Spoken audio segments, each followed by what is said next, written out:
अस्सलाम वालेकुम people, welcome to defence outpost. तो इस टाइम के ऊपर सोशल मीडिया के ऊपर काफ़ी एक इंटरेस्टिंग सिस्टम की जो पिक्चर है वो गर्दिश कर रही है, और उस सिस्टम का जो नाम है वो आंजा 4 short range air defence system है। ये आप इस टाइम के ऊपर स्क्रीन के ऊपर एक एडवर्टाइजिंग मटेरियल देख रहे हैं या एआई जनरेटेड इमेज है, आई डोंट नो कि ये क्या है, लेकिन इसमें एक चीज़ जो काफ़ी ज़्यादा स्पेसिफिकली शोकेस की जा रही है वो ये है कि किस तरह से एक हाइलेक्स 4x4 चैसी के ऊपर एक जो एयर डिफेंस सिस्टम है उसको माउंट किया गया है, जहां पर न सिर्फ आपको 16 के नंबर में जो मिजल ट्यूब्स हैं वो नजर आ रही हैं, बल्कि इसी के साथ साथ इलेक्ट्रो ऑप्टिकल टारगेटिंग सेंसर भी है और साथ ही साथ एक छोटा 3D रेडार भी है। तो ये एक काफ़ी ज़्यादा इंटरेस्टिंग कॉन्सेप्ट जो है वो रिसेंटली, जिस तरह से पहले बताया कि सोशल मीडिया के ऊपर काफ़ी ज़्यादा गर्दिश कर रहे हैं, इसको कुछ सोशल मीडिया हैंडल्स जो हैं वो काफ़ी ज़्यादा इस टाइम के ऊपर शेयर कर रहे हैं कि पाकिस्तान का जो आंजा 4 शॉर्ट रेंज का एयर डिफेंस सिस्टम है वो ऐसा हो सकता है। अब इस इंटरेस्टिंग सिस्टम को डिस्कस करने से पहले थोड़ा सा ये जो आंजा एयर डिफेंस सिस्टम्स हैं इनके ऊपर बात कर ली जाए, तो आंजा बेसिकली पाकिस्तान के man portable air defence system की जो सीरीज़ है उसका नाम है,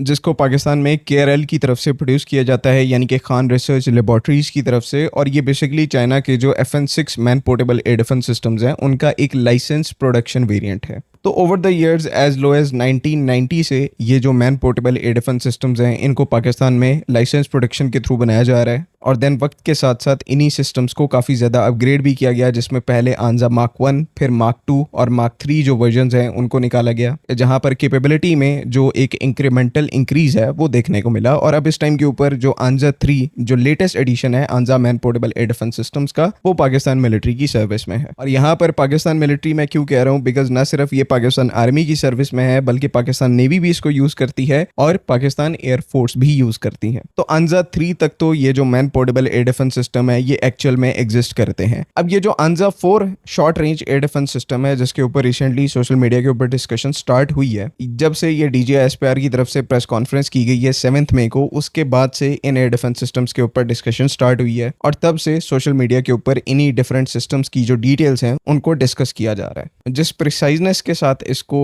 ये जो नाम दिया गया है आंजा 4 का, हो सकता है कि ये एक एक्चुअल में सिस्टम हो जो कि एग्जिस्ट करता हो, लेकिन फिर भी अगर इन सब चीज़ों को साइड पे रखकर इस एयर डिफेंस सिस्टम के कॉन्सेप्ट की बात कर लें, तो दोबारा से अगर इसके कॉन्सेप्चुअल इमेज की तरफ आपको लाऊं, तो यहाँ पर एक जो इंटरेस्टिंग एस्पेक्ट है वो ये है कि इसको टोयोटा के 4x4 चैसी के ऊपर बेस किया गया है, और ये वही चैसी है जिसको पाकिस्तान आर्मी तो एक बहुत बड़े नंबर में यूज करती है, साथ ही साथ ऑल ओवर द वर्ल्ड इसको मिलिट्री डोमेन में इस पर्टिकुलर चैसी को काफी ज्यादा यूज किया जाता है। और इवन एक टाइम के लिए अगर आप मिलिट्री डोमेन को साइड पर भी रख दें, तो ये जो पर्टिकुलर चैसी है ये पूरी दुनिया में जो रेबल ग्रुप्स हैं उनके दरमियान काफी ज्यादा पॉपुलर है, स्पेशली जो मिडिल ईस्ट के अंदर हूथीज जैसे ग्रुप्स हैं उनका तो इस पर्टिकुलर प्लेटफॉर्म से एक अलग ही इश्क है। डिफरेंट वीडियोस और क्लिप्स अगर आपने देखी हो तो एंटी एयरक्राफ्ट गन से लेकर रॉकेट लॉन्चर्स तक सब कुछ इसी सेम टोयोटा 4x4 चैसी की बैक के ऊपर उन्होंने फिट किया होता है, और पूरे मिडिल ईस्ट में इन ट्रक्स को वो घुमा रहे होते हैं। बेसिकली इसके पीछे वजह क्या है कि ये जो पर्टिकुलर टोयोटा का मॉडल है ये काफ़ी ज़्यादा रेजिलियंट है, पावर टू वेट रेशियो जो है वो ऐसे एक्सट्रीम टास्क को सपोर्ट करती है, उसके बाद जो मेंटेनेंस है वो काफ़ी ज़्यादा लिमिटेड है, बिल्ड क्वालिटी सॉलिड है, रफ टेरेन में काफ़ी ज़्यादा अच्छे तरीके से ऑपरेट कर सकता है। तो इन सब की वजह से ओवरऑल आर्म्ड ग्रुप्स में और मिलिट्रीज में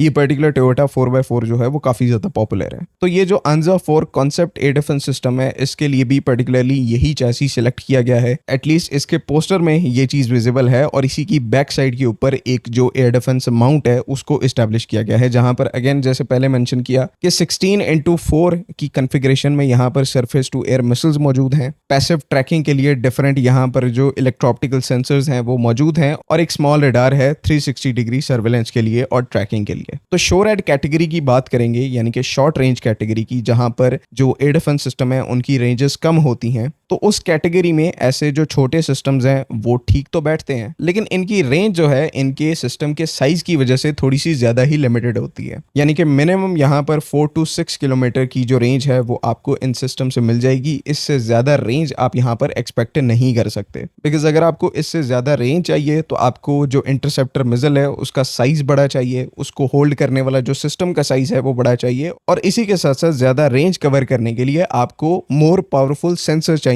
रेडार सिस्टम चाहिए जो कि पावर हंग्री होते हैं, और ऐसे जो छोटे 4x4 सीरीज के पिकअप्स हैं वो इतनी ज्यादा पावर जनरेट नहीं कर पाते, आपको एक्सटर्नल पावर सोर्स चाहिए होता है जो कि चीज़ों को कॉम्प्लिकेट कर देता है। तो एक सर्टेन रेंज सेगमेंट के अंदर ये जो सिस्टम्स हैं ये रिक्वायर्ड कैपेबिलिटी प्रोवाइड कर सकते हैं, लेकिन फिर वही बात कि इसी सेगमेंट के अंदर आपके पास और कैपेबल ऑप्शंस भी मौजूद हैं। जिस तरह से अभी कुछ ही दिनों पहले हमने Chinese type 625E short range air defence system के ऊपर बात की, जो कि न सिर्फ एक शॉर्ट रेंज का एयर डिफेंस सिस्टम है बल्कि एक गन प्लेटफॉर्म भी है, कामिकाजी ड्रोन्स के अगेंस्ट में काफ़ी ज़्यादा इफेक्टिव है और ओवरऑल उसके जो ऑनबोर्ड सिस्टम्स हैं, मिसाइल्स हैं, वो एक सफिशिएंट रेंज प्रोवाइड करते हैं। तो अगर एक सेंसिबल मिलिट्री को इनमें से कोई एक सिस्टम सेलेक्ट करना ही है तो वो डेफिनेटली चाइनीज टाइप 625E जैसे प्लेटफॉर्म्स की ही तरफ जाएंगे, बिकॉज वहां पर आपको मोबिलिटी भी डिसेंट मिल रही है, उसके बाद जो वेपन सिस्टम्स की रेंज है वो भी सफिशिएंट है और साथ ही साथ सेंसर्स भी पावरफुल हैं। बाकी खैर ये जो आंजा 4 कॉन्सेप्चुअल सिस्टम है, इससे रिलेटेड कोई इन्फॉर्मेशन हम तक आएगी तो इंशाल्लाह हम आपके साथ उसको ज़रूर शेयर करेंगे। अगली वीडियो तक के लिए अल्लाह हाफ़िज़।